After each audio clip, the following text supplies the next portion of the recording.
¿Qué somos? ¿Cómo somos? ¿Qué opinamos? ¿En qué creemos? En cada capítulo vamos a escoger un tema en particular sobre el cual conversaremos con una figura de la cultura o la contracultura. Este es un espacio para bordear unas pocas certezas y multiplicar las preguntas. ¿Sigues teniendo ataques de ansiedad y o de pánico como cuando eras niña? Sí, siempre. O sea, yo no es que me enorgullezca ni tampoco crea que es algo para celebrar, pero yo creo que aceptarlo es el primer paso para saber que tampoco te está pasando algo que es extraordinario. O sea, yo creo que una de las grandes cosas por las que yo soy muy vocal con mi trastorno de pánico y ansiedad es esencialmente, Lisandro, porque yo creo que hay que considerarlo algo que forma parte de la vida de muchas personas.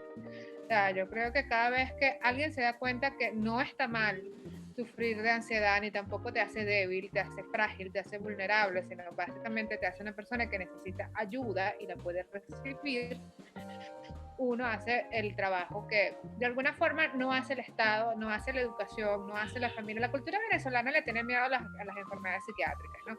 Entonces yo creo que mientras más personas aquejadas de este tipo de trastornos, ejemplo también depresión, trastornos de la personalidad, cualquier tipo de trastorno psiquiátrico que aqueje a cualquiera, mientras más vocal seas y más lo normalices, es mucho más fácil que alguien que lo sufre reciba ayuda. Entonces yo siento que siempre estoy ayudando cuando lo hago. Y bueno, sí, sigo sufriendo, ya no tan abundantes, ya no tan frecuentes, ya no tan fuertes, ya no termino en emergencia en ninguna clínica, pero evidentemente es un síntoma que no puedo controlar y voy a necesitar siempre terapia, ayuda y muy probablemente fármaco. Pero hablaba justamente de las precariedades que hay actualmente en tanto el entorno para poder atender este tipo de trastornos. ¿Cómo era cuando eras niña? Y supongo que ni siquiera se entendía la magnitud de estas cosas. Creo que a lo mejor ni tenían nombre. Sí, bueno, había un problema que cuando yo estaba pequeña, a los 80, 90, las enfermedades psiquiátricas eran consideradas algo como que muy borroso y de algo del que no se habla, ¿no? A mí particularmente me tocó el trago amargo de sufrir ataques de pánico desde muy pequeña, 11, 12 años, en una escuela de religiosas. Y casi siempre lo que ocurría es que las monjas me clasificaban de nerviosa. O sea, yo era la persona nerviosa, era la persona que estaba siempre angustiada, preocupada. Me ocurrió también en la universidad, estudié en una universidad privada pequeña, que hizo que mucha gente me conociera como la loca. O sea, a mí no me molesta, para mí loca en serio no es ningún insulto, para mí es parte de mi personalidad. Yo creo que el asunto es que mientras más normalizamos la palabra a la que la gente le confiere un significado negativo, mejor trabajo hacemos. Pero sí me tocó muy duro porque a mí me tocó, en primer lugar, que era un síntoma sin explicación. O sea, yo llegué a pensar que sufría el corazón. Una vez tuve un ataque de pánico tan fuerte en la universidad antes de un examen que tuve que terminar en la emergencia de una clínica con todos los síntomas de un infarto. Si alguna vez tú has sentido dolor de pecho, que te falta el aire, que se cierra la garganta, que el brazo derecho no se puede mover, es muy probable que no sea una coronaria, sino que sea realmente un problema de un trastorno de pánico, porque los ataques de pánico tienen síntomas, al menos los superficiales, muy parecidos a un trastorno cardíaco. Me tocó también tener que explicar, ¿no? Tener que disculparme, o sea, tener que pedir disculpas porque estaba nerviosa, pedir disculpas porque, o sea, yo me vuelvo irracional cuando estoy muy ansiosa. Es uno de los rasgos del trastorno de ansiedad y de pánico. O sea, básicamente es como si tu cerebro no puede pensar de manera apropiada, me vuelvo irracional, creo que me voy a morir, digo frases que después no recuerdo. Entonces yo creo que son cosas que le pasan a mucha gente, muchísima gente cree que es que algo va mal con ellas. No, no hay nada que vaya mal contigo, el problema es que necesitas ayuda. O sea, cuando la ansiedad pasa a tu control, necesitas ayuda. Y eso es todo lo que ocurre, no ocurre nada más. Pero decías algo que en la infancia te consideraban que eras la nerviosa y me vino a la mente este eufemismo venezolano con el que a veces siento que se engloban algún tipo de trastorno, que es decir, bueno, yo sufro de los nervios. Sí, es que de hecho, la gran pregunta, fíjate, hay una gran, digamos que incógnita sobre el conocimiento de la población colectiva venezolana sobre trastornos psiquiátricos.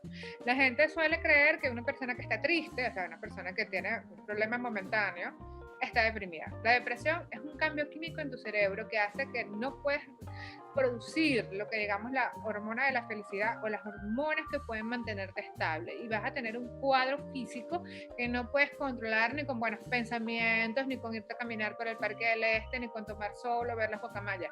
No es un problema ni no es una actitud, es un problema psiquiátrico. Lo mismo ocurre con la ansiedad. La ansiedad no es que se te pongan las manos frías, ni que se te pongan sudorosas, que te produzca inquietud, alguna situación.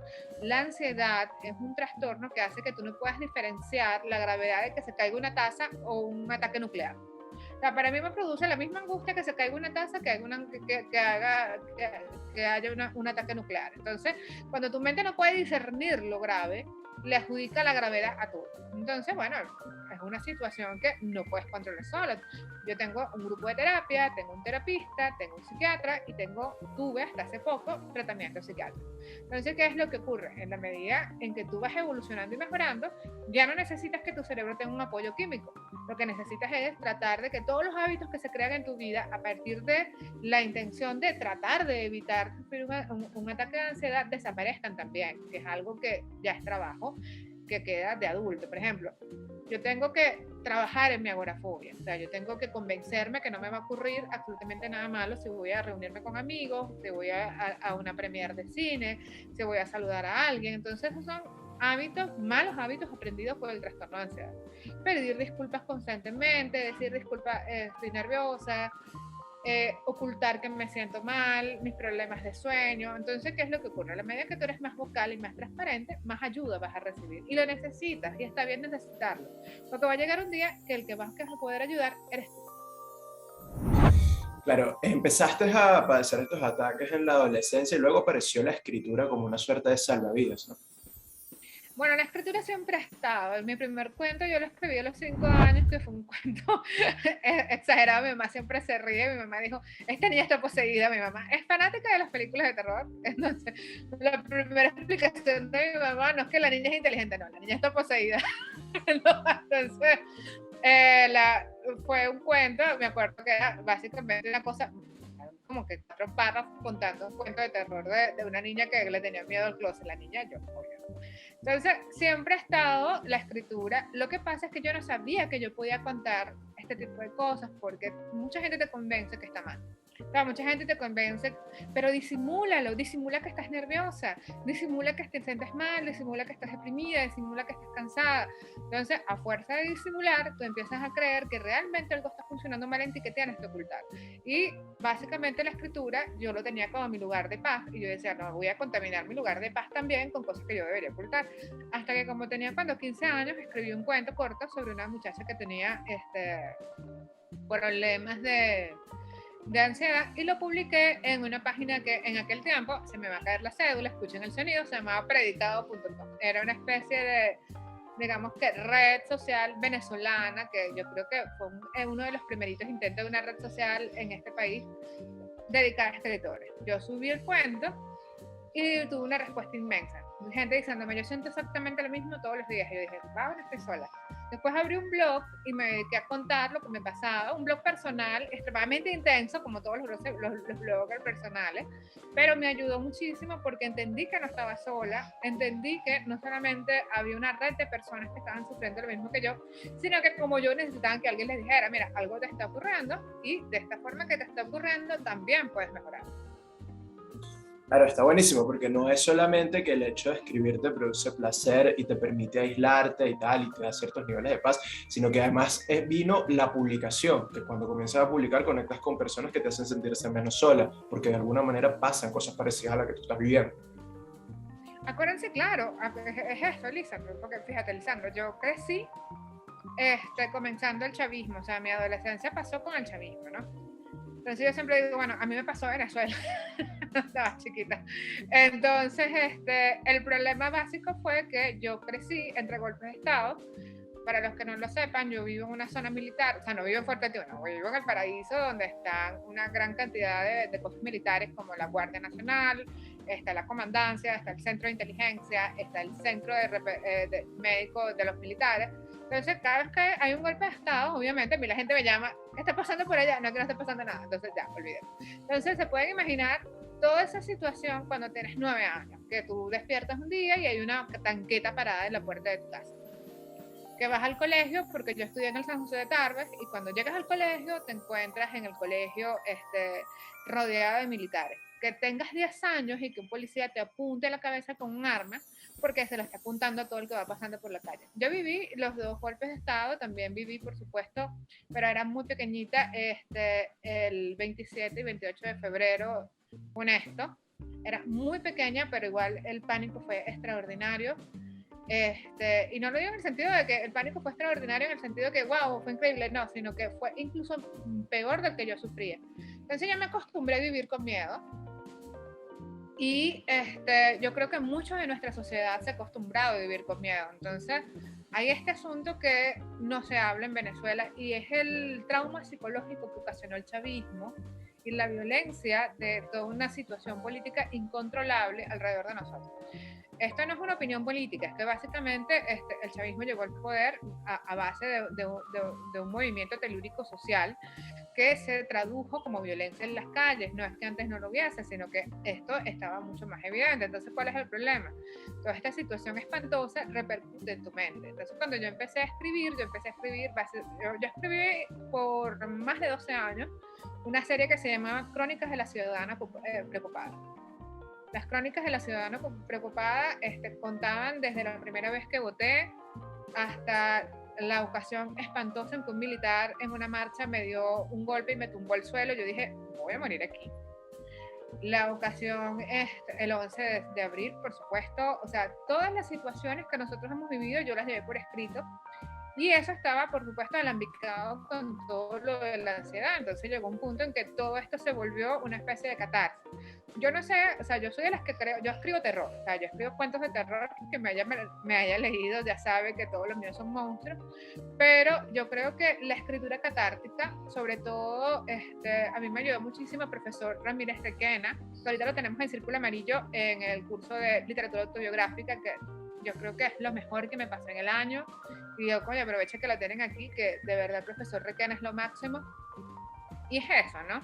Es crecer de a poco sobre la conciencia que hay algo en tu mente que tienes que aprender a entender. No es que esté mal, es que tienes que aprender a entender y que vives en un país anómalo. Entonces, crecer con ansiedad en Venezuela es como que el país está configurado para que te dé una crisis cada 20 minutos. Una vaina.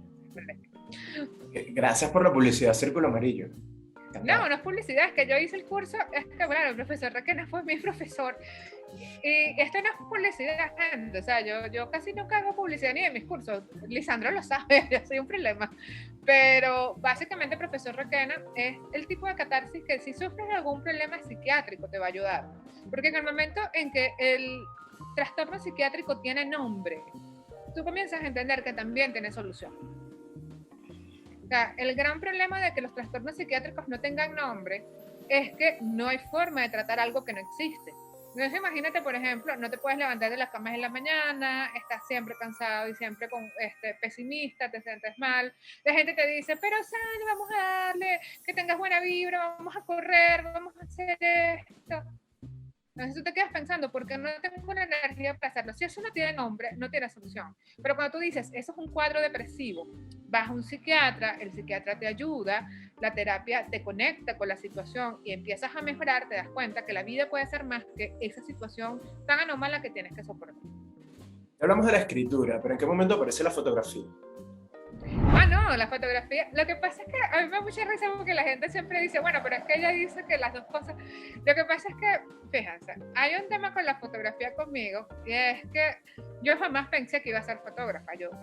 Yo me tomaba fotografías y le tomaba todo lo que me rodeaba por el mero placer de hacerlo. O sea, no es como la escritura que yo en algún punto de los 16 dije, bueno, hay que tomársela en serio, hay que buscar cómo pulirlo, hay que empezar a publicar, hay que empezar a hacer críticas.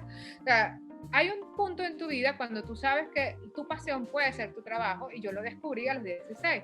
Con fotografía nunca pasó eso, sino que me tropecé directamente con la profesión. O sea, yo empecé a tomarme fotografías, yo tenía una Kodak pequeñita de estas que todos la deben conocer, que era de rollito que tú haces así, ¡clac! Entonces, bueno, en aquel tiempo, hace millones de años, no había tantas escuelas de fotografía, no había recursos de internet. Lo que había era la Biblioteca Nacional y a una Glaya que estaba desesperada por aprender a fotografiar. Entonces yo lo que hacía era irme a la tienda Fuji en Sabana Grande a que el señor Eduardo me explicara todo lo que tenía que saber del cuarto oscuro. Después agarré una de mis primeras compras por Amazon, fue comprar un libro sobre cómo hacer un cuarto oscuro. Después confisqué el baño, mi pobrecita, mi santa y difunta abuela, le confisqué el baño de la habitación y hice un cuarto oscuro. Después seguí tomándome, o sea, yo no he dejado de tomarme fotografías un solo día, y esto no es ningún récord, sino que simplemente te hablo de cómo está intrincada la fotografía en mi vida desde los 11 años, y tengo 41. Yo tengo fotografías de todo lo que me ha pasado en mi vida. Yo tengo fotografías de la muerte de mi abuela el minuto después de recibir la llamada. Yo tengo fotografías del minuto antes de recibir mis 2 títulos universitarios. Tengo fotografías, se van a reír, de mi primera vez con mi primer novio, que yo me sentía, yo dije, bueno, soy la mujer, soy la mujer más poderosa del mundo. Y salí, me tomé una foto y el pobre hombre estaba aterrorizado conmigo. El hombre estaba como que, ok, ya, calma, no, ¿te quieres tomar una foto? No, yo, pero ven, y bueno. Entonces, obviamente, acuérdense que eran tiempos pretéritos donde no había, yo sé que mucha gente dice, pero es imposible, hubo un tiempo que la fotografía era tan complicada, hubo un tiempo que tenías 36 disparos, en que tenías que cultivar esos 36 disparos, en que tenías que analizar esos 36 disparos. Y bueno, para mí ha sido siempre la fotografía mi gran amiga. O sea, yo en vez de tener un diario que dice querido diario, yo tengo una imagen que dice esto me pasó hoy.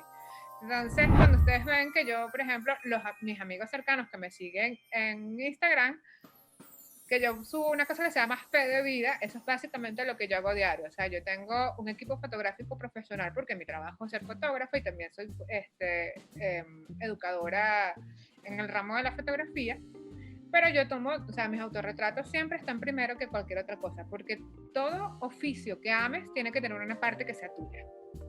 O vas a terminar básicamente trabajando y maltratando algo que amas. Entonces, bueno, yo conservo esta parte de los autorretratos que es mía, aunque me vea muerta. Y hay un tema que la fotografía siempre es parte de mí, para siempre. Aglaia Berluti es fotógrafa, escritora, crítica pop y feminista. Parece incombustible, incansable. En realidad, usa sus talentos artísticos como bálsamo contra su trastorno de pánico y ansiedad. En ese camino, se ha convertido en una figura relevante en la cultura venezolana. Ha publicado los libros Bruja Urbana y Ofelia Ignora. Quiero detenerme un momento acá antes de continuar, ¿no? De cómo es esto de estar tomando fotos todo el tiempo. Tú nombraste 2 momentos de emociones bastante disímiles, que es minutos después del fallecimiento de tu abuela y minutos después o segundos después de que hubiese ocurrido tu primera vez con tu primer novio. O sea, es como ser tú misma tu paparazzi. Es que yo soy mi paparazzi y es muy divertido porque, fíjate, ¿qué es lo que ocurre? Yo nunca tuve aspiraciones, o sea, ese cuento de que la gente dice, yo voy a ser fotógrafo, la fotografía va muy raro, porque ni en Venezuela y en pocas partes del mundo, ahora sí, pero cuando yo estaba muy pequeña, la única escuela de fotografía era Roberto Mata, y era extremadamente cara, y las posibilidades que alguno de mis padres aflojara aquella cantidad de dinero para un hobby que evidentemente algo personalísimo no existía. Entonces la fotografía se crió conmigo. Mi fotografía era como un reflejo de mí. Entonces, ¿qué pasa? Yo me acuerdo que la primera vez que estuve con mi novio, pero primero fue un descubrimiento corporal, o sea, yo estaba fascinada con la idea de que mi cuerpo pudiera hacer cosas que ni soñándolo. Segundo, que fue una primera vez súper genial, porque él tuvo toda la paciencia del mundo. Tenía mi edad, pero era una persona extremadamente agradable que nos habíamos conocido toda la vida. Entonces, bueno, con nosotros fue súper genial. Entonces, para mí no hubo un momento de decir, bueno, me voy a tomar una foto para qué. No, sino que yo ya estaba el hábito tan construido que inmediatamente lo que pensé fue, bueno, esta tiene que tener su foto. Y cuando murió mi abuela, yo me acuerdo de haberme quedado en blanco. Mi abuela murió en aneurisma. O sea, mi abuela, yo había hablado con ella en la mañana, y estaba perfectamente bien. Para los que no saben el término, no aneurisma es cuando estalla una vena del cerebro. O sea, mi abuela básicamente estaba bien a las 7 de la mañana y a las 5 de la tarde ya no estaba. Cuando recibí la llamada, mi abuela, por cierto, fue la persona que me crió. Yo no me crié con mi mamá, porque mi mamá es una ejecutiva todavía, que realmente íbamos a hacer muy complicada nuestra vida, o sea, su vida y la mía, si vivíamos juntas. Y mi abuela se ocupó y nosotros éramos grandes amigas, además de, bueno, era mi madre espiritual y todo lo demás. Entonces, cuando mi abuela murió, yo me acuerdo que mi mamá me llamó y hubo un momento en blanco y yo lo que se me ocurrió para sentirme bien fue buscar una cámara. Después yo pensé, obviamente, yo lo conversé con el psiquiatra me dijo, bueno, no tienes lugares de seguridad. O sea, cuando llega el duelo, cuando llega el luto, uno busca lugares de seguridad. Y un lugar de seguridad puede ser tanto una imagen como una palabra, como esconderte en el baño y llorar. No hay nada extraño en hacer cosas que te reconfortan en momentos especialmente duros. Entonces, bueno, la fotografía ha sido ese testigo. Así, yo soy mi propio paparazzi, soy mi propia musa. Una vez me lo dijeron así y yo dije, qué bonito, pero no. Porque en realidad el tema es que, si me han visto, una de mis grandes obsesiones es la muerte. Y yo soy, bueno, yo siempre digo que yo soy la fototrampa al revés, ¿no? Porque cuando la gente me conoce dice, ¿estás viva? Yo sí, ¿qué te parece? Entonces es un tema que, bueno, ya va por otra parte. Bueno, estas dos grandes pasiones se suman, también ellas se explayan en lo que es tu profundo amor y devoción por la cultura pop. Escribes mucho sobre eso, eres crítica de cine, de series, etc. Ahora, sé que eres una autora muy prolífica, que tomas muchas fotos y que eso en el día a día también como que te va cargando de actividades. ¿No llega un momento en el que te saturas porque ya no es una cosa que haces solo por ti, sino bueno, también hay responsabilidades con terceros, con medios de comunicación, con las escuelas en las que das clases, con alguien que te paga una crónica, no sé? O sea, ¿no llega un momento en el que te saturas y dices como, bueno, ya estoy un poquito cansada hoy? Bueno, mira, pero yo creo que el cansancio depende de varias cosas. Primero, hay algo que yo tengo que aclarar. En primer lugar, la ansiedad hace que tú tengas un nivel de energía muy alto. O sea, hace que tú siempre estés cargado de energía. Es un tema que a mí me preocupa a veces porque yo no sé. Yo el otro día se le leía a una persona que yo quiero muchísimo y admiro mucho, que es Marian Díaz Hernández en Twitter, que decía que su cerebro está acostumbrado a trabajar. Entonces, cuando tú le dices, mira, vamos a leer un libro, el cerebro dice, no, vamos a trabajar. Lo mismo me pasa a mí. Yo me despierto, yo trabajo con medios españoles, por tanto mi horario está adecuado a Europa. Entonces yo me despierto a las 4 de la mañana a hablar con mi editora, a ponernos de acuerdo de los días, por ejemplo, de los temas que vamos a tocar en el día en hipertextual. Entonces, bueno, mira, necesitamos esta crítica, necesitamos esta reseñita y necesitamos que le eches una mirada a lo que está pasando con determinada serie o qué está ocurriendo con este personaje. Yo agarro, a las 6 ya yo he escrito 6 artículos. Yo desayuno, camino por ahí, tomo fotos, vengo y regreso, después me siento y casi siempre, para relajar mi mente, que está en esa hora a toda velocidad, lo que hago es sentarme a leer. O sea, yo me pongo a leer y leo 2 horas sin moverme. O sea, es como que se desaparece el mundo y lo leo. En 2 horas es mucho lo que tú puedes leer. Mucha gente me dice, ¿cómo es que tú lees tantos libros?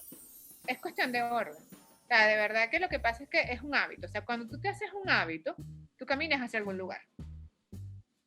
Entonces lo que yo hice fue eso, ¿no? O sea, yo a la mañana casi siempre leo 2 horas. Obviamente, si lees 2 horas, terminas un libro casi que cada 3 días. Y ese espacio tiene que llenarse con algo. Almuerzo y después sigo escribiendo, veo películas. Casi siempre los pases de prensa son en la tarde, lo cual beneficia este horario. Y bueno, como Lisandro sabe bien, tú me escribes a las 2 de la mañana y estoy despierta. Yo, hola, Lisandro. Mis clases también suelen ser de noche. O sea, lo que pasa es que, claro, obviamente todos mis psiquiatras me lo han dicho, toda la gente que me quiere me lo ha dicho, no es sano. Yo sé que no lo es, pero en ocasiones es inevitable que tu mente trabaje a esa velocidad. Pero, por ejemplo, hace más de 2 meses me lo estoy tomando con más calma.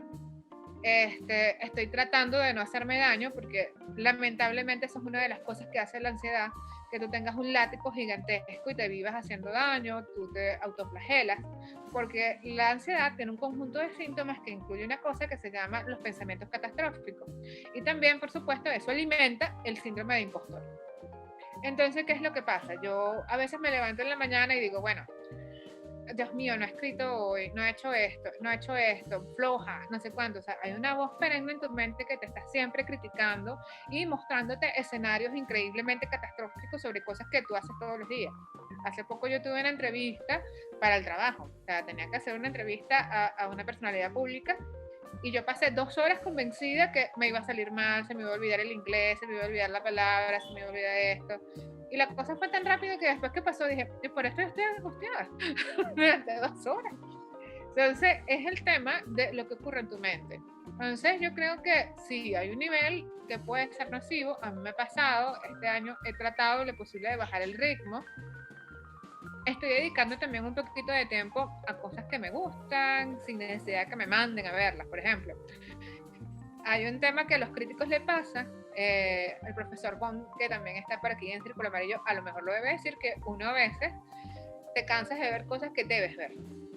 O sea, te cansas de ver películas que debes ver, de series que debes consumir. O sea, es como que si tú fueras catador y tuvieras que comer una comida que ni siquiera te gusta, probar 40 tipos de pescado y no te gusta el pescado. Entonces, yo dedico un día a la semana a cosas que realmente me gustan. A ver películas gallo, a ver películas de Darío Argento, a tomarme fotografías llenas de sangre toda mortada ahí. Pero el asunto es básico, que hay algo en tu vida que tiene que pertenecerte. Porque si no, puedes caer sencillamente en el agotamiento absoluto. ¿Tienes algún libro, imagínate, un libro que tú digas que englobe todo esto de lo que estamos hablando? Uno que te haya gustado, que sea importante en tu vida. Lo que pasa es que fíjate, yo no creo que haya todavía un libro que te cuente sobre lo que es la ansiedad, porque la ansiedad implica muchas cosas, ¿no? Hay libros que hablan sobre la ansiedad existencial, que yo, El hijo de las palabras, por ejemplo, de Iris Murdoch. Es un libro con que yo me siento profundamente identificada, porque Iris Murdoch reescribe la ansiedad que uno siente en un país que se está cayendo. Este libro habla sobre situaciones en Inglaterra que perfectamente serían trasladables acá. También yo creo que un libro que me ha ayudado muchísimo últimamente, todos los libros de ella, es Normal People, de Sally Rooney. Para mí ha sido importantísimo encontrarme con Sally Rooney porque habla de mujeres como yo. O sea, yo soy un tipo de mujer que en Latinoamérica no es común, y esto no es arrogancia, sino que en Latinoamérica, una mujer que vive sola, que no quiere hijos, que no se quiere casar, que en sus planes no está eso, básicamente siempre se va a tropezar con que a mí me preguntan una vez a la semana si yo estoy loca, si yo soy lesbiana, lo cual no tiene absolutamente nada malo, ninguna de las dos cosas, sino lo que quiere decir es que presuponen cosas sobre mí por el hecho de que yo vivo un tipo de estilo de vida que no es natural en nuestro continente, que tampoco está mal vivirlo si lo quieres. El tema es que encontrarme con gente que está más cerca, es más afín que yo, ha sido complicado. También están los libros de Mariana Enríquez. Mariana Enríquez es mi ídola. O sea, Mariana Enríquez, si yo fuera lesbiana, yo me hubiese casado con ella porque tiene que ser mi esposa. Pero es un tema, por ejemplo, Nuestra parte de la noche, muy aparte de la historia de terror, está vinculada al hecho de cómo se vive el terror en nuestro continente. Nuestro continente es gótico, aunque ustedes no lo crean. Nuestro continente responde a todo lo que son las variables del gótico romántico. Entonces, cuando escribes de eso y te das cuenta, no solamente todos mis cuentos son góticos, si los quieren leer están en una página que se llama Trantexto, van a estar publicados próximamente en un solo libro, pero básicamente mis cuentos son cuentos de terror ambientados en este país. Entonces son cuentos de terror con casas embrujadas en el Marqués, son cuentos de terror de personas que roban cosas para los paleros en el Cementerio General del Sur. Yo he ido al Cementerio General del Sur y lo amo. O sea, cuando yo digo eso, la gente me dice, ¿pero qué amas tú? Sí, a mí me encantan los cementerios. Yo pienso exactamente igual que Francisco de Miranda. Amo los manicomios porque me recuerdan estar fuerza, y amo los manicomios porque me recuerdan que es bueno estar viva, ¿no? Entonces, hay cositas que pasan en la vida y es eso, Lisandro. O sea, yo creo que los autores forman parte. Por ejemplo, hay un autor con que yo me identifico, que obviamente la gente dirá, ¿cómo te vas a identificar con un señor como yo hace tanto tiempo? Pero yo todos los libros de Charles Dickens siento que están hablando conmigo, o sea, que están conversando conmigo de algo. Los de Virginia Woolf los he leído un montón de veces. En el momento en que yo empecé a hacerme preguntas sobre mi sexualidad, porque yo creo que todos nos las hacemos, estuvo Orlando de Virginia Woolf para responderlo. en el momento que dije, quiero saber más sobre lo erótico, estuvo Anaïs Nin y comencé a leer como loca Anaïs Nin. Por supuesto, están los rusos. Yo creo que los rusos son los latinos europeos. Entonces, yo, por ejemplo, a Fyodor Dostoyevsky, ese es mi marido literario, o sea, no hay nada mejor que Dostoyevsky. Cuando tú lees a Dostoyevsky, te enamoraste, o sea, no hay paso atrás. Y está, por supuesto, León Tolstoy, que para mí es perfecto. Iván Turgenev, Chekhov, Kafka. Kafka es polaco, ya es otra cosa, pero bueno, igual. El hecho es que toda esta literatura que habla sobre el pesimismo, el horror, el dolor, son cosas con las que yo me identifico, y no es porque yo esté sufriendo, sino porque yo creo que la naturaleza humana es profundamente conmovedora en sus partes oscuras. Eres la primera persona que he escuchado que dice que le encanta el Cementerio General del Sur. O sea, lo amo, pero tú no has visto mi serie de fotos. Yo lo amo. Para los que no entiendan, para los que vean esta charla y no entiendan, yo una vez tuve que escribir sobre el tema de cementerios, lápidas y tal, y el diácono de ese cementerio me dijo, mira, si quieres nos vemos a las 10 de la mañana en el cementerio, y si no nos vemos en otra parte, porque después de la 1 de la tarde yo no respondo por lo que te pueda pasar estando ahí. Y no es una alusión esotérica, sino más hacia los vivos, que, o sea, más miedo dan los vivos ahí que los muertos.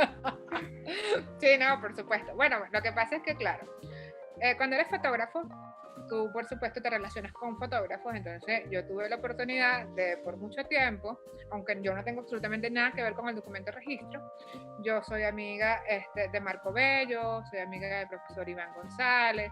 Entonces, bueno, te llegan contactos de gente que, por ejemplo, hacen paseos por lugares que usualmente no pasaría.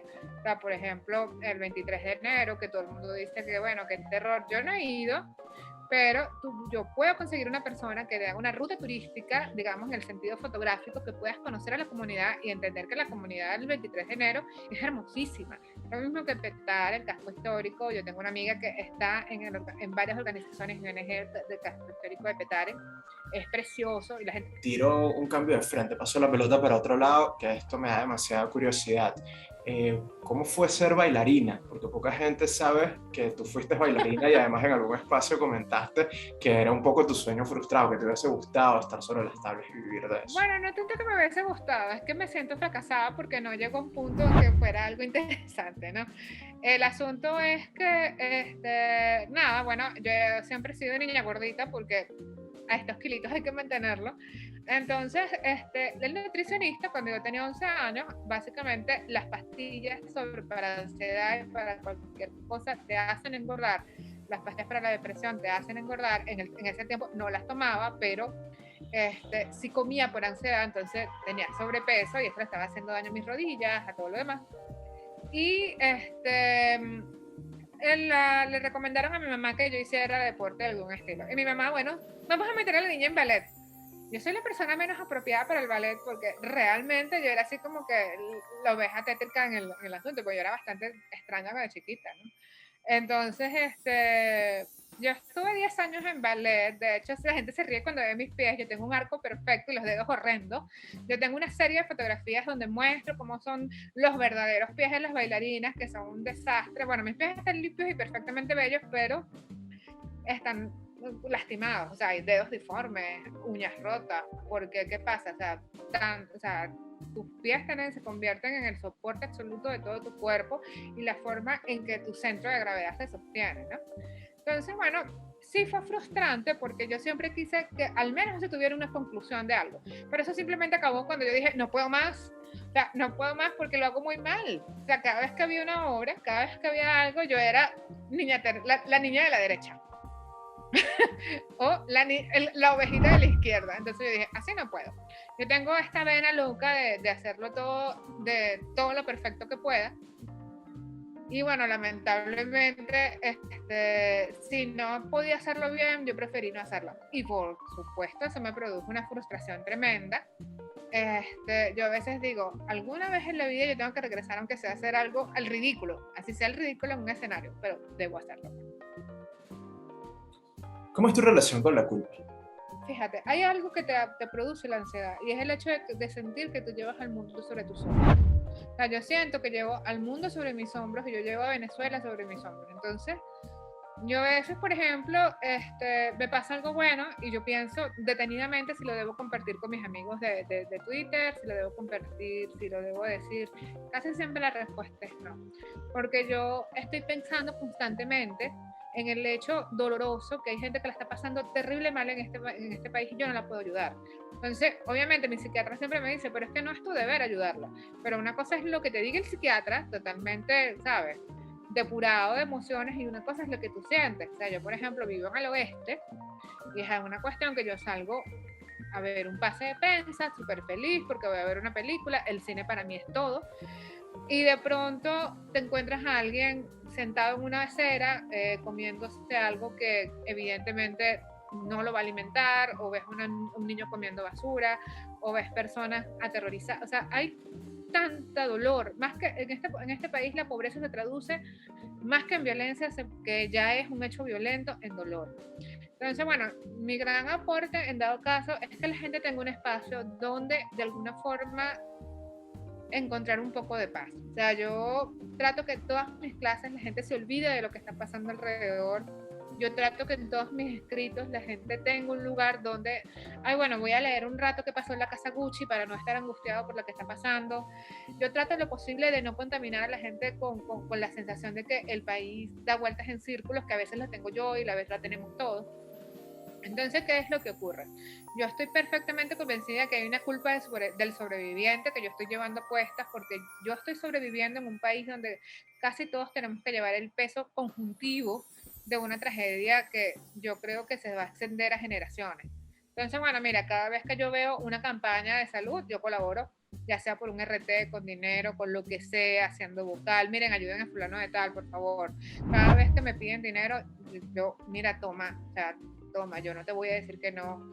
Y en mi familia también, en mi familia hay mucha sensación de que si puedes ayudar, ayuda. Y no, esto no es una cuestión de que nosotros somos seráficos ni nada por el estilo, sino que yo creo que el país se está convirtiendo en un lugar donde solo vas a contar con la solidaridad de la gente que te rodea. Yo creo que asumir que la solidaridad es necesaria es un hecho concreto que nos puede ayudar un poquito. Ahora, que no se convierta en culpa como te ocurrió conmigo. O sea, a mí la culpa me mata. Yo a veces me despierto, Lisandro, a mitad de la noche pensando cuánta gente está pasando hambre y yo no puedo hacer nada. Y entonces, obviamente, yo se lo digo a mi terapeuta, y mi terapeuta lo que dice, y eso, ya, ¿desde cuándo tú te llamas Nicolás Maduro? ¿Desde cuándo tú eres presidente de una nación? ¿Desde cuándo tú eres una figura política? Le digo, pero es que no se tiene que ser una figura de poder para que te preocupe la gente que está alrededor tuyo. Sí, pero en algún punto tienes que parar. Entonces yo siempre digo, bueno, yo no sé cuándo puedo parar. Yo lo que sé es que lo que yo pueda hacer, lo voy a ayudar. Por eso soy feminista. Por eso yo estoy en cuanto a ONG puedo. Va a llegar un día en que simplemente mi cerebro va a entender que no puedo ayudar, pero mientras llegue, yo trabajo. ¿Y la culpa que sentías respecto a padecer de un trastorno psiquiátrico? Es terrible porque tú sientes que hay algo terrible mal en ti. O sea, yo siempre estuve convencida hasta mi diagnóstico que todo lo que yo estaba haciendo era una malcriadez. O sea, en primer lugar, porque eso es lo que te dice la mayoría de la gente, que es un ataque de malcriadez. Yo soy hija única, la menor de todas las primas, la niña consentida de mamá, de todo el mundo. Entonces, yo sé, todo el mundo me decía, pero ¿qué te puede preocupar a ti, chica? O sea, tú tienes todo, tú tienes una educación carísima, tú tienes gente que te ama. Y yo misma me lo decía, realmente hay un tema complejo sobre cómo te sientes cuando tienes preocupaciones sobre tu mente y sobre tu salud, cuando todos a tu alrededor te lo dicen a cada rato. Pero ¿qué sentido tiene que te preocupes, Aglaya? Si tú eres una persona que todo te va bien, tienes tu casa, estás perfecta, ¿por qué te tienes que sentir angustia? Esa es una irresponsabilidad. Yo tuve una experiencia muy dura hace poco con una persona que me dijo frontalmente, una persona que yo consideraba que era muy amiga y muy cercana, muy querida, me dijo en mi cara, bueno, lo que pasa contigo es que tú eres una mimada, o sea, tú no estás preparada para el mundo real. Y yo me quedé pensando, y te estoy hablando de hace menos de 2 años, y me quedé pensando, ¿realmente pasará eso? Puede ser que yo no esté preparada para el mundo real. Entonces, estos son pensamientos catastróficos, porque además te autolatiga. Está el síndrome del impostor, que es algo espantoso, que te persigue a todas partes, que es la gran pregunta si yo soy lo suficientemente buena, o me estoy equivocando, o estoy haciendo algo malo. Para mí es como si fuera una especie de pequeña tortura. Lo he superado gracias a las medicinas, a la terapia, a mucha gente adorada, pero siempre te vas a tropezar con ese tipo de cosas. O que, por ejemplo, tú digas en Twitter, o me pasó también algo muy desagradable, y suele pasarle a todos los enfermos psiquiátricos. Una vez hubo un bajón y me apagó todas las cosas en la casa, y yo no se me ocurrió otra cosa que escribir en Twitter eso justamente. O sea, esto me va a provocar un ataque de pánico, pero es porque yo sufro de eso. Y salió inmediatamente una mujer que era un médico, que yo la bloqueé después porque yo dije, no me merezco que me traten de esta forma, y me dijo directamente en mi cara, pero bueno, pero a ti qué te pasa, ¿cómo se nota que no vives en las regiones? Entonces esa culpa que tú llevas, ¿no? Por vivir en Caracas, porque no tengas tantos apagones como las demás regiones, porque tengas la posibilidad de darte algunos lujos, entonces tú te quedas pensando, ¿qué está pasando conmigo? ¿Qué va mal conmigo? ¿Por qué yo no puedo aceptar todas las cosas buenas que tengo? Entonces, esas son paredes que tiene que transitar el ansioso. Y tiene que transitarlo, y tiene que tener acompañamiento, y tiene que tener amigos, tiene que tener tu red de apoyo, porque si no la culpa te puede devorar, y te puede devorar a un nivel que no hay marcha atrás. Sí, todo esto, en la otra cara de la moneda, como bien decías hace rato, eres una mujer poco típica en Latinoamérica, eres activista, eres feminista, y sé que has tenido que trabajar muchísimo para llegar a donde has llegado, remando a veces contracorriente y soportando muchos señalamientos o prejuicios en un país machista y en el que la mayoría de los espacios de los creadores están ocupados por hombres, ¿no? Entonces, tienes que hacer un gran esfuerzo para consolidarte y mantenerte donde estás, y al mismo tiempo tienes culpa. No se produce ahí una suerte de dicotomía que hace que ejercer tus pasiones a veces sea un peso. Sí, bueno, es que de hecho, por ejemplo, yo soy una de las pocas críticas mujeres en Venezuela, quitando 4 o 5 periodistas, y o sea, que se dedican formalmente a la crítica. Por ejemplo, está Odalín Martín, está Hilda Hugo, hay 4 o 5 periodistas que son fabulosas. Yo diría que hay un puñado de más o menos 20 periodistas mujeres que se dedican a la crítica, en contraposición con más de 100 en muchísimos medios, podcasts y ejes que son hombres, ¿no? Entonces, cuando tú estás en estos espacios, hay una cosa que siempre pasa, y es que yo siempre firmo en el exterior como Aberluti, y la gente suele pensar que yo soy hombre. A mí me pasó hace poco que yo en Hipertextual hice la crítica a la película Los Ángeles de Newark, que es la segunda parte precuela, bueno, no es la segunda, es la precuela de La Familia Soprano. Yo hice, la película tiene sus defectos, tiene sus problemas, entonces bueno, yo la analicé como cualquier otra película.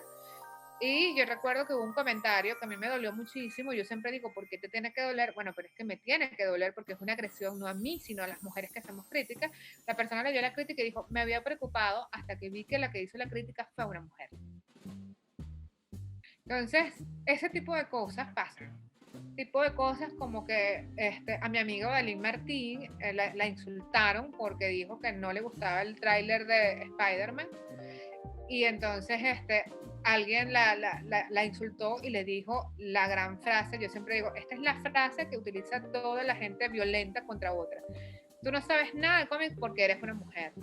Cosa que me han dicho a mí.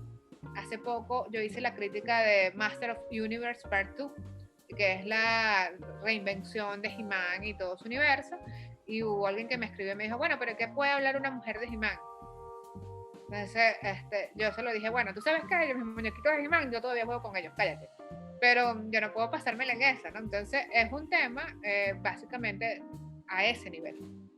Es un tema que tienes que luchar contra un país que te dice, tu deber es ser madre. O sea, yo, por ejemplo, a veces hablo de mi sobrino de Río, y la gente me dice, ¿cuándo vas a tener el tuyo? Digo, o sea, ¿qué parte de no quiero ser mamá no quedó clara? Que no tengo ni un punto de maternal. O sea, que realmente soy muy poca maternal. Que no ni siquiera sé qué hacer con un bebé. Tú me pones a mí un bebé en las manos y lo agarro como que si fuera escritura redactiva. O sea, ese cuento que dicen que las mujeres en algún punto de su vida florece la capacidad, conmigo nunca pasó. y creo que tengo 41 años y no va a pasar. Entonces, respeten las decisiones de las mujeres. Entonces, eso pasa, por ejemplo, a mí, por ejemplo, en las mujeres decentes ya están casadas a los 40. Digo, bueno, que yo nunca he querido ser una mujer decente. O sea, yo quiero ser una mujer libre, yo quiero ser una mujer feliz, yo quiero ser una mujer plena, y eso casi nunca coincide con la decencia. Entonces son cosas, bueno, cuando me pinté el cabello de rojo, alguien, un anónimo, me escribió por IG y me dijo, bueno, finalmente tienes el cabello rojo como las putas, como lo que eres. Y dije, bueno, pero las putas son gente feliz. Yo las veo, o sea, a mí no me molesta si me vas a decir puta. Pero obviamente eso te lo tomes con humor, pero son insultos, o sea, son agresiones. Venezuela es un país extremadamente agresivo con las mujeres, ¿no? Me ha tocado, ahorita tengo el honor de mentorear un grupo en Mediatón Circular de las chicas poderosas.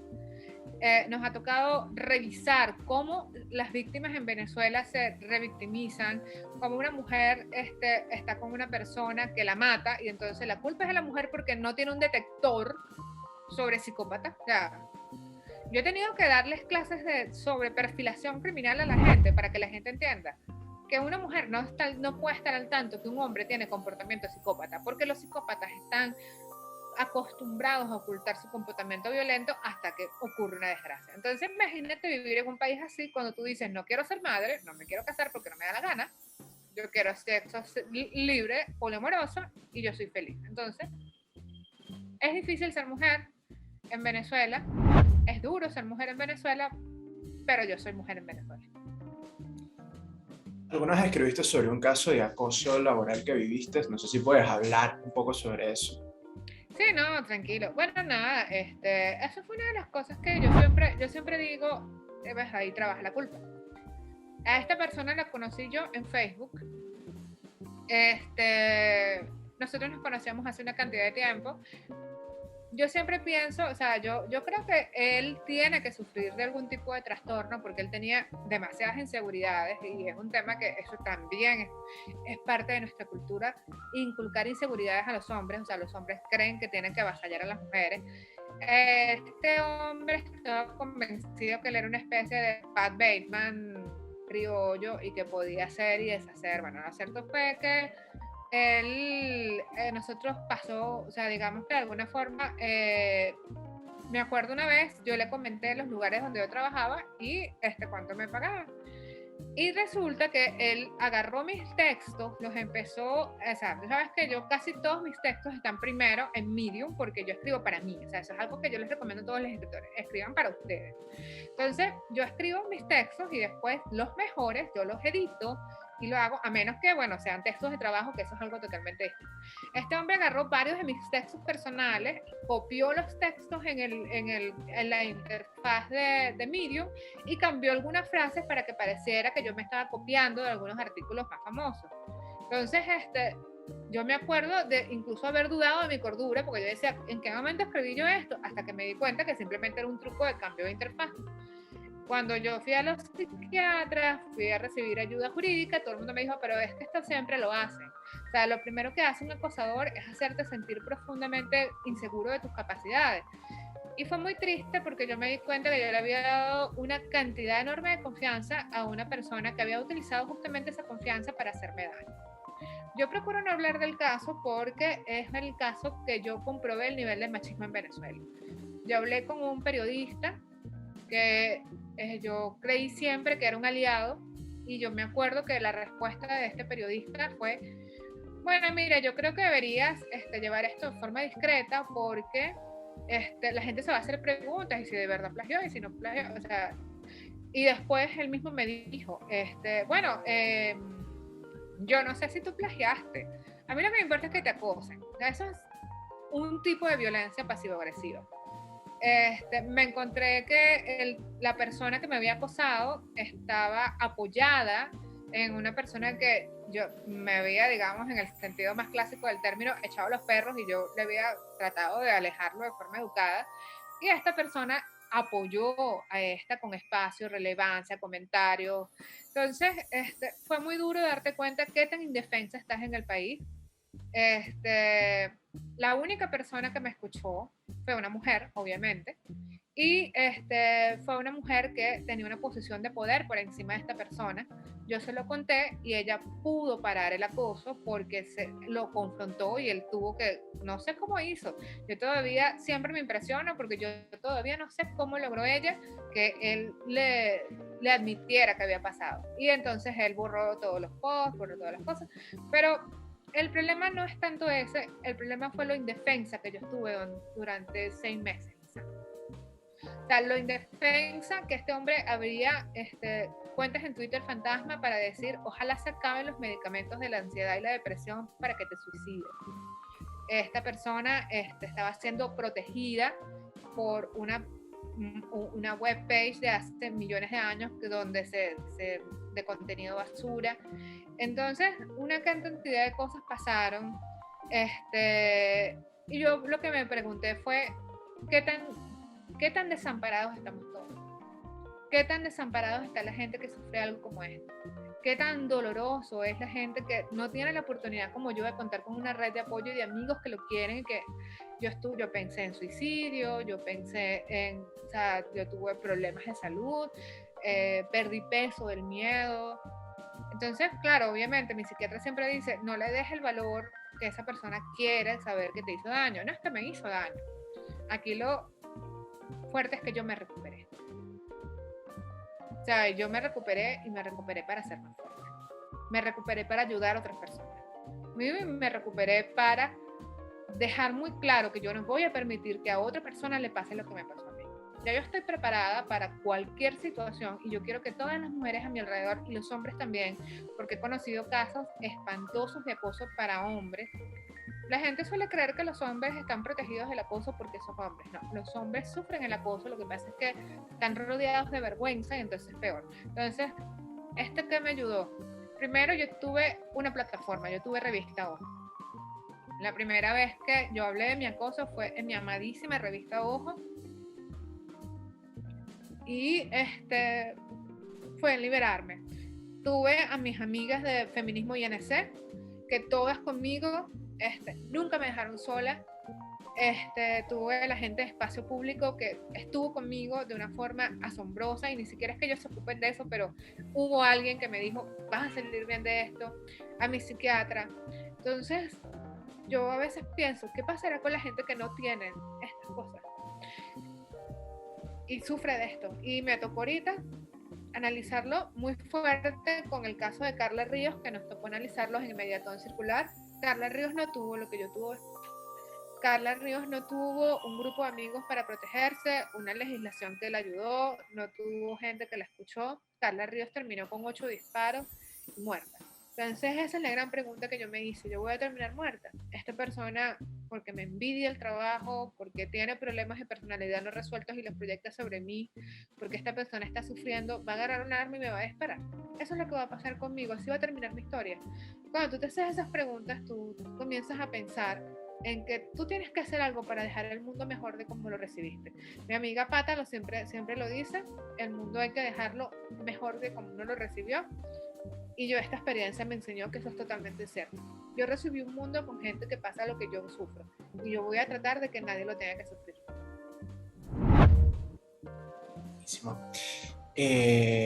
Bueno, te saco de este momento y te pregunto, si se escribiese un libro sobre tu vida, ¿cuál sería el título que debería llevar? Miss Morgue. ¿Cómo? Miss Morgue. Ok. No, en serio. No, claro que es en serio, se llamaría Miss Morgue. O sea, tú ves todos mis trabajos, todas mis investigaciones, los libros que vienen, los ensayos que yo escribo, y todo está relacionado con mi fascinación por la muerte. La muerte es algo bello, y no lo estoy diciendo en el sentido gótico. Estoy diciendo que la muerte te recuerda que estás vivo, que merece la pena seguir, que va a haber un final, pero mientras no esté el final, tienes mucho que hacer. Entonces, yo trabajo en hacer mucho antes de que llegue ese momento y puedan escribir en mi epitafio, aquí yace Miss Morgue. Se tomó muchas fotografías, escribió muchos artículos e hizo reír a la gente siempre que pudo. Buenísimo. Ya para ir cerrando, tengo 2 frases acá anotadas, te las voy a leer, primero una, luego la segunda, y me cuentas, me las amplías, me las contextualizas, ¿va? Dale. Ok, la primera es, he muerto varias veces, hablo de procesos médicos muy graves. Sí, bueno, ok, esto lo sabe el profesor Ramírez Requena porque leyó mi cuento cuando hice el literatura autobiográfica. Cuando yo tenía 9 años, yo sufrí un cuadro de pulmonía que estuve muerta durante 5 minutos. Muerta, sin palpitaciones, sin ningún tipo. Los médicos pensaron que yo estaba muerta y de repente me recuperé. ¿Cómo? No se sabe. La pregunta me van a hacer, ¿qué viste? No vi nada, tengo recuerdos vagos de la situación. A los 15 años empecé a tener pesadillas o sueños vívidos sobre cosas que no tengo explicación. La luz radiante, pero yo no puedo decir que esa luz radiante sea Dios, sea Cristo, sea, no sé, Thanos, no sé. No sé, realmente yo no sé qué puede haber sido. Lo que sí te puedo decir es que hay una experiencia en las experiencias cercanas a la muerte, valga la redundancia, y yo la viví. Entonces, obviamente, cuando tú ya te mueres, ya no te queda nada que perder y tú dices, bueno, ya me morí una vez, puedo morir varias veces, y yo he muerto varias veces. O sea, yo morí cuando decidí estudiar Derecho, que no debía hacerlo nunca. Gente, estos consejos de su amiga que las quiere, nunca estudien nada que no quieran. Yo lo hice y no es que perdí 5 años porque el conocimiento no se pierde, pero fueron 5 años que yo pude haber replanteado mi vida en formas distintas. Bueno, pero ahorita soy abogado y ayudo a la gente cada vez que se puede. Y morí ese día y me recuperé cuando volví otra vez a lo que yo quería. Y en segundo lugar, morí, digamos que cada vez que pasa algo donde yo me tengo que replantear quién soy. La muerte no es mala, son pasos de conciencia. Entonces, no se estén angustiando por cuando yo hablo de muerte y no se angustien por eso. Cool. La otra frase es: mi cuarto es mi zona de seguridad. Perdón, mi cuarto. Sí, mi cuarto es mi zona de seguridad. Ah, sí, sí, por supuesto. Bueno, lo que pasa es que, fíjate, mi estudio es como un acorazado, ¿no? En mi estudio hay todos los libros que te puedas imaginar, en todas las posiciones que te puedas imaginar, haciendo todas las cosas que te puedas imaginar, o sea, sosteniendo cosas, haciendo cosas. Tengo todos los pósters de películas que te puedas imaginar, todos los muñequitos que te puedas imaginar, todos los zapatos sueltos que te puedas imaginar. Entonces, cuando tú quieres hacer algo bueno de arte, tienes que llegar a lo que se llama la cueva. El profesor Wilson Prada suele decir que todos los artistas tienen un espacio llamado la cueva, que es ese lugar que no es su estudio, sino es el lugar donde empiezan a crear. Mi estudio es mi cueva. O sea, es una cueva repleta de objetos donde estoy yo y es mi reino. Entonces, así. Buenísimo. Mira, ya para ir terminando, repasando toda la entrevista y todo lo que has tenido que luchar, a todas las cosas a las que te has enfrentado, momentos en los que tienes mucha energía y estás produciendo cosas, ves a veces, te doy una imagen, Soul, que sé que la viste, sería tonto preguntarte si la viste, ese momento en el que el almita está mostrándole al protagonista cómo se transforman las personas que tenían una pasión y luego terminaron obsesionadas y son una suerte de como que de zombies o están ahí en una tensión rara. ¿Te da miedo eso a veces? ¿O has visto esa línea de...? Claro, lo he visto siempre. Me pasó este año. O sea, yo este año tuve, fíjate, yo este año en marzo estaba escribiendo remunerados 17 artículos a la semana de 17 temas distintos. Tenía que dar clases tanto en Círculo Amarillo, esto no es publicidad, sino que en verdad yo doy clases aquí, y también en mi escuela de fotografía. También doy clases particulares. Bueno, estaba haciendo básicamente las 24 horas del día, no alcanzaba para todas las cosas que yo estaba haciendo. Y llegó un punto que dejé de disfrutar las cosas que amo. Cuando las cosas que amo no te dan placer, hay un llamamiento de atención. Entonces yo pasé mi etapa zombie, renuncié a House Post, que es una de las cosas más dolorosas que he tenido que hacer en el mundo. Tener que despedirme de una columna que tenía 6 años haciéndola, pero yo le dije a la gente, sobre todo a mi adoradísimo Aitor, que es fue mi editor por 6 añitos, y le dije, pucha, ya no puedo más, o sea, me voy a morir y no quieres que yo escriba una columna de la muerte. No, pero le dije, Aitor, me voy a morir, no puedo. También bajé el volumen de clases. También es que Venezuela te hace sentir que tienes que estar so pluriempleada para no caer en el espacio de tener que tener deudas, de tener, o sea, acuérdense que aquí en Venezuela la situación de la hiperinflación te obliga a ir a niveles, o sea, yo gasto una cantidad de dinero asombrosa siendo una sola persona en comida, gastos médicos, cuidados de mi gata, o sea, son cuestiones que la gente dice, ay, pero las preocupaciones de ella. Ahora no, ahora multiplique mis preocupaciones, que a ustedes pueden parecerles baladí, con las preocupaciones de un padre de familia con 2 niñitas. Entonces, Venezuela te presiona a estar pluriempleado.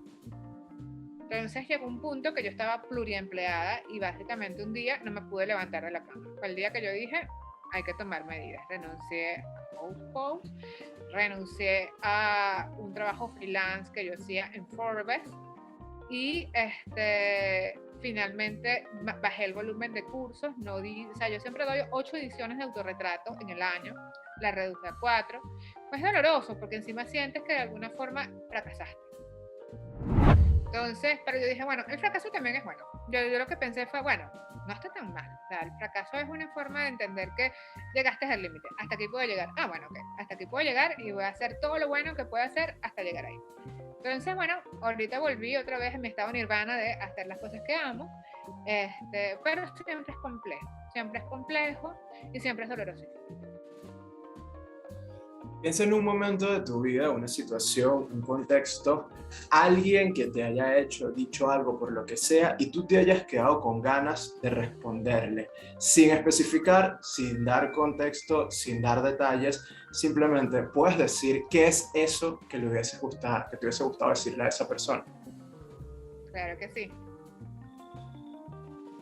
No lo voy a nombrar, pero voy a decir quién es. Esto va para mi acosador. Ve a terapia, porque el problema no soy yo. Muchas gracias, Ayla.